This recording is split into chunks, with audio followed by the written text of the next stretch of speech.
हाँ जी बच्चे, अमालगमेशन का एक क्वेश्चन करते हैं। क्वेश्चन नंबर 30 कहता है firm X and company consist of partners A and, यहाँ बी कर लीजिएगा, B sharing profits and losses in the ratio of 3:2। The firm Y and company consist of partner B and C, यानी B partner दोनों में common है, sharing profits and losses in the ratio of 5:3। On 31st March 2006, it was decided to amalgamate both the firms and form a new company, new firm XY and Company, wherein A, B and C would be partners sharing profits and losses in the ratio of 4:1. 4:1 में ये partner होंगे अब नई firm में, और इससे पहले ये दो अपनी अपनी फर्म चला रहे थे।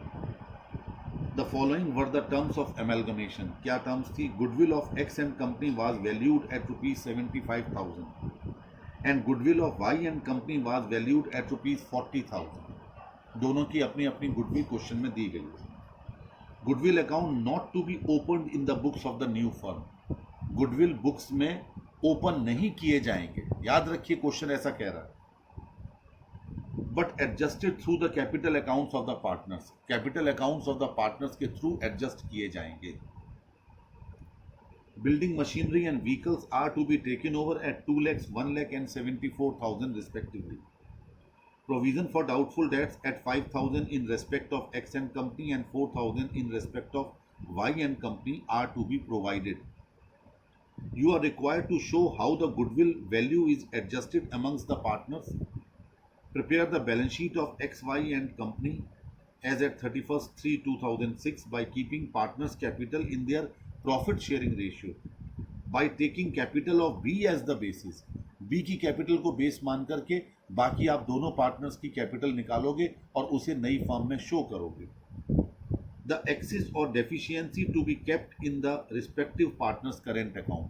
अगर पार्टनर्स, तो ये चीज़ आपको बनानी है इस पर्टिकुलर क्वेश्चन में कि जिस किसी पार्टनर की कैपिटल कम या ज़्यादा होगी तो वो उसके करेंट अकाउंट में ट्रांसफ़र कर दी जाएगी, कैश में मंगवाई या उसको वापस नहीं की जाएगी। ये है हमारा इस क्वेश्चन का कंसेप्ट। सबसे पहले आप हेडिंग डालेंगे एडजस्टमेंट ऑफ गुडविल, और ये क्वेश्चन के मेन पार्ट में पूछा गया है, तो इसलिए आप इस क्वेश्चन का मेन पार्ट में इसे शो करेंगे, वर्किंग नोट में शो नहीं करेंगे। ठीक है, अब देखिए सबसे पहले लिखेंगे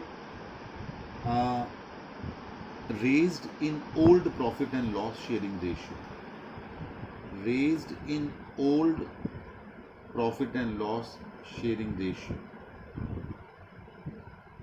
कैसे बनानी है पहले चेक कर लीजिए, उसके बाद आपको बनाना है। सबसे पहले एक्स एंड कंपनी, यहां लिख लीजिए कॉर्नर में ए, बी और सी। एक्स एंड कंपनी की गुडविल थी 75,000 और उनका रेशियो था 3:2। तो ए के सामने लिख दिया आपने 45,000 और बी के सामने 30,000। ये आपने गुडविल उनकी बुक्स में रेज कर दी। वाई एंड कंपनी की थी कितनी? 40,000, रेशियो था 5:3, यानी 25,000 बी में और 15,000 सी में। तो आपने कितनी क्रेडिट की? 45,000 आपने ए को क्रेडिट कर दिया, 30,000 आपने 55,000, 30 और 25, 55,000 आपने बी को क्रेडिट करना है और 15,000 आपने सी को क्रेडिट करना है। टोटल कैपिटल हो गई 1,15,000। 75 एक्स एंड कंपनी की और 40 वाई एंड कंपनी की। हम ये क्यों कर रहे हैं? क्योंकि क्वेश्चन में हमें गुडविल को रेज करने से मना किया गया। अगर रेज करने को कहता तो हम डायरेक्ट एंट्री पास करते, goodwill account debited to A's capital account to B's capital account, उनके कैपिटल अकाउंट में ले जाते, और दूसरी कंपनी में goodwill account debited to B's capital to C's capital. लेकिन यहाँ रेज करने से मना किया गया था, इसलिए आपने ये बनाना पड़ रहा। अब अगला कॉलम लिखिए, total written off, total written off in 4-5-1 ratio. 1,15,000 को 4-5-1 के रेशियो में आपने रिटन ऑफ करना है। तो ए का हिस्सा आया 46,000, यानी डेबिट करना है। गुडविल जब राइट ऑफ होती है तो पार्टनर्स कैपिटल अकाउंट डेबिट किए जाते हैं। 57,500 डेबिट होगा मिस्टर बी, और 11,500 डेबिट होगा मिस्टर सी। अब क्या अंतर पड़ा कि 45,000 ए को क्रेडिट करना था, 46,000 से डेबिट करना था, तो ए को 1,000 रुपये से डेबिट करेंगे। बी 55,000 से क्रेडिट, 57,500 से डेबिट, यानी 2,500 से डेबिट बी, ये नेट इफेक्ट आ गया। और सी को 15,000 से क्रेडिट करना था, 11,500 से डेबिट, तो 3,500 से क्रेडिट। ये हमेशा ध्यान रखिएगा कि चाहे पार्टनर दो डेबिट हो चाहे दो क्रेडिट हो, डेबिट क्रेडिट का टोटल बराबर आता है, ये ध्यान रखिएगा। तो ये इस तरीके से आपने तैयार कर लिया गुडविल का एडजस्टमेंट। अब इस पेज को छोड़ते हैं क्योंकि यहाँ बैलेंस शीट बनेगी, मेन क्वेश्चन का पार्ट है, आपको वर्किंग नोट में ले चलना है। आप वर्किंग नोट, रिवैल्यूएशन अकाउंट बनाइएगा, एक्सेंट कंपनी का,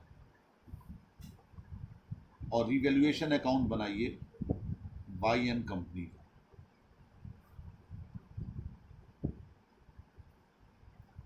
और फिर दोनों के पार्टनर्स कैपिटल अकाउंट आधे आधे पेज पे बना लीजिएगा। आधे आधे पेज मतलब ऐसे, एक ही पेज पर दोनों, बहुत छोटे बनेंगे इसलिए पेज पूरा खराब मत कीजिए। अब देखिए क्वेश्चन में कहा गया बिल्डिंग, बिल्डिंग को लिया गया है 2 लाख में, और बिल्डिंग थी एक्सेंट कंपनी की 1,50,000 की, तो क्रेडिट साइड में डाल दीजिए बाय बिल्डिंग 50,000। इसके बाद मशीनरी 1 लाख की ली जा रही है, मशीनरी एक्सेंट कंपनी की ही है, 1,20,000 की। मशीनरी डेबिट साइड में आ गई 20,000। इसके बाद व्हीकल 74,000 रुपीज़ में ली जा रही है, और व्हीकल थी वाई एन कंपनी की, 16,000 रुपये डेबिट साइड में डाल दीजिए। 2 व्हीकल्स 16,000। इसके बाद provision for doubtful debt accent company का 5,000 था, डेबिट साइड में डाल दीजिए।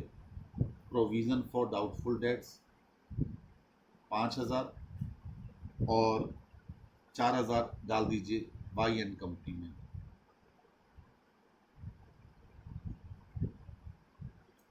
बस इसके बाद कोई और ऐसा आइटम नहीं है जो कि हम रिवैल्यूएशन में डालें। तो टोटल कर लीजिए, 50,000 क्रेडिट साइड का आया एक्सेंट कंपनी का, 25 डेबिट में है तो 25 का प्रॉफिट हो गया। ए बी में डाल दीजिएगा 3:2 के रेशियो में, 15,000 और 10,000। इधर वाई एन कंपनी में 20,000 का लॉस हो गया, ये आप ट्रांसफ़र कर दीजिए बी और सी में। उनके रेशियो में, रेशियो था उनका 5:3, तो कितना कितना आ गया,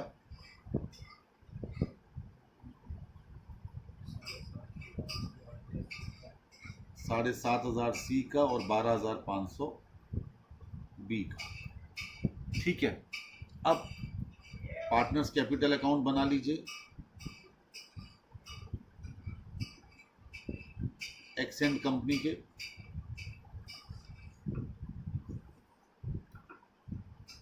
दो पार्टनर्स के साथ, ज़्यादा बड़ा मत बनाइए, बहुत छोटा ही बनेगा।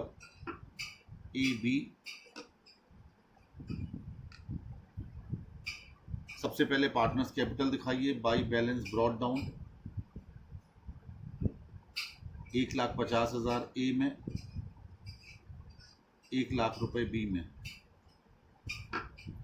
रिजर्व ट्रांसफ़र कीजिए, 50,000 था, 30,000 और 20,000। और रीवैल्यूएशन का प्रॉफिट ट्रांसफ़र कर दीजिए, 15,000 और 10,000। टोटल कर लीजिए यही इसका। आपके दिमाग में एक बात आनी चाहिए कि मैंने गुडविल का ट्रीटमेंट यहाँ क्यों नहीं किया। गुडविल का ट्रीटमेंट मैंने इसलिए नहीं किया क्योंकि गुडविल का ट्रीटमेंट नई फर्म की बुक में करवाया गया है, न कि पुरानी फर्म की बुक में।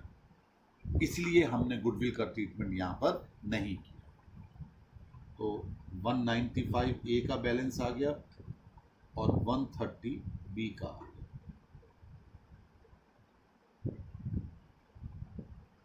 ठीक हो गया। इसके बाद पार्टनर्स कैपिटल अकाउंट बनाइएगा वाई एंड कंपनी का।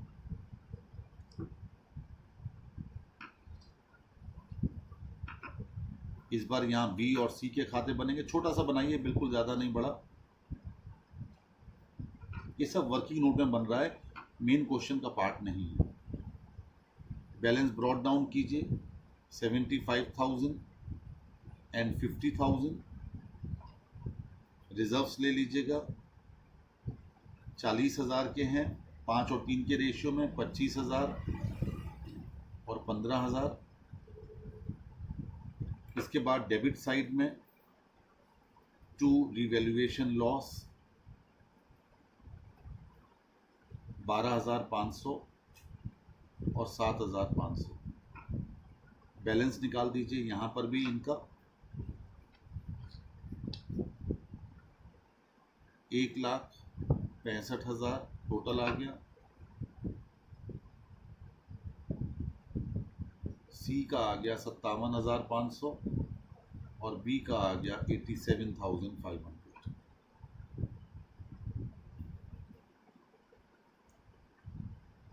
ठीक है। अब इसके बाद आपको अगला स्टेटमेंट, वो भी वर्किंग नोट में ही बनाना है, और वो लिखिए statement showing adjustment of capital A, B और सी। सबसे पहले एक्सेंट कंपनी ले लीजिए, ए बी के आगे लिखिए कैपिटल 1,95,000 और 1,30,000। फिर लिखिए वाई एंड कंपनी, बी के आगे कैपिटल लिखिए 87,500 और सी के आगे लिखिए 57,500। चूंकि बी कॉमन है इसलिए बी की कैपिटल का टोटल कर लीजिए और तीनों का बेस निकाल लीजिए। कैपिटल का 1,95,000, 2,17,500 और 57,500। ठीक है। अब यहां कीजिए एडजस्टमेंट फॉर गुडविल। क्या था, 1,000 रुपया हमें डेबिट करना था ए में, 1,000 ब्रैकेट में दिखाइए। बी में 2,500 रुपये डेबिट करना था, दिखाइए। और सी में 3,500 क्रेडिट करना था। अब ए की कैपिटल रह गई 1,94,000, बी की कैपिटल रह गई 2,15,000 और सी की कैपिटल हो गई 61,000। ठीक हो गया। अब उसने कहा था बी की कैपिटल को बेस मान करके ए और सी की कैपिटल को निकालिएगा और बाकी बचा हुआ उनके करंट अकाउंट में ट्रांसफर कर दीजिए। तो लिखिए capitals of A and C on the basis of B. B की 2,15,000 रुपए कैपिटल है 5 के लिए, तो ए की 4 के लिए कितनी होगी? 2,15,000 डिवाइडेड बाई 5 इंटू 4, 1,72,000। और सी की कितनी होगी? 43,000। अब जो बैलेंस बचा इनका वो जाएगा current account, transfer to current account. तो ए का बचा है 22,000 और सी का बचा है 18,000। इन्होंने इतनी कैपिटल अपनी ज़्यादा लगा रखी थी, तो ये उनके करेंट अकाउंट में ट्रांसफ़र हो जाएगी। क्वेश्चन लगभग पूरा हो चुका है, बस अब बैलेंस शीट बनानी है नई फर्म की बुक में। आ जाइएगा वापस अपने मेन क्वेश्चन पर, हेडिंग डालिए balance sheet in the books of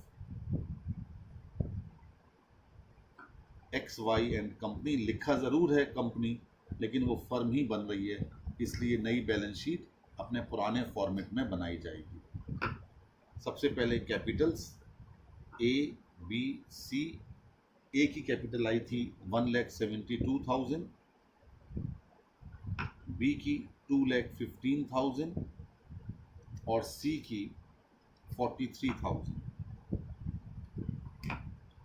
इसके बाद करेंट अकाउंट ए और सी के, ए के 22,000 और सी के 18,000। ठीक है, अभी निकाला था। इसके बाद क्रेडिटर्स, एक 20 और 55, 1,75,000। अब आइए असेट साइड।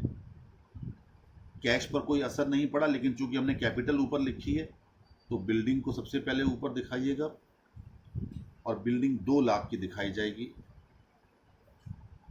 जितने में वैल्यू की गई थी। इसके बाद मशीनरी 1 लाख रुपए की। इसके बाद व्हीकल 74,000 रुपीज़। इसके बाद स्टॉक में कोई बदलाव आया नहीं, 70,000। इसके बाद डेटर्स थे 140 के अंदर लिखना अभी, और इसमें से 9,000 कितना था प्रोविज़न, 5 और 4 9,000 लेस कर दीजिए, 1,31,000। और उसके बाद cash in hand and cash at bank 40 और 30 70। टोटल कीजिए, बोथ साइड का अगर बैलेंस बराबर आता है तो समझ लीजिए आपका आंसर सही है।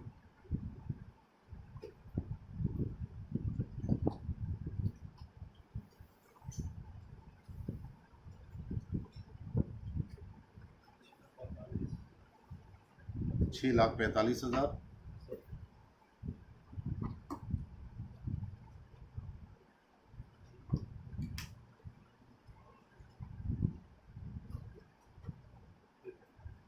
ये था क्वेश्चन नंबर 30।